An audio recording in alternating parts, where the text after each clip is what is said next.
Un peth gynnwch chi sydd yn unigryw i'r ardal ydy enw'r dafarn leol. Y Boblen. Ie. Rygbi cleb oedd e.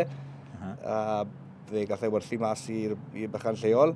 A enwodd e y Boblen. A ffindo mas wedyn y Boblen yw carreg fawr o'r afon, bod nhw'n gweud. Ond lot o pentre yn gweud na beth yw e, lot o gweud yna gyda beth yw e. Mae lot o debate wedi bod blaen yn y clwb am bythu y Boblen. A beth yw'r gair, mae'n air yn gwy beth i glwyr amdano, y Boblen fel da carreg fawr. Wel, yna fod e. Oedd chi'n siarad fy ddyrag yna, oedd rhyw air arbennig yna chi am sipon? Woblen. Ie. Woblen.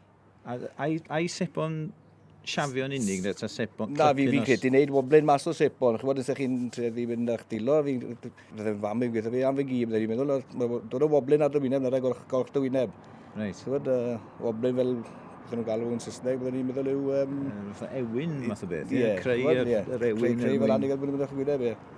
Mae'n ddiddorol, achos yn cofio siarad rhyw dre, bod dyn oedd yn gweithio mewn siop farbwr, oedd yn deud i waith gyntaf o yn y siop farbwr, oedd fel woblar, sef roi... O, reit, neud y siafo. Wel, dwi'n meddwl ddim yn cael siafio, oedd yn rhoi y sebon ar y wynebau. O, so na ddim ar gair woblin, fel yn dod o ne, wobler, woblin. Na, na fe, ni wedi dysgu'r beth eddi na. Diddorol, ie.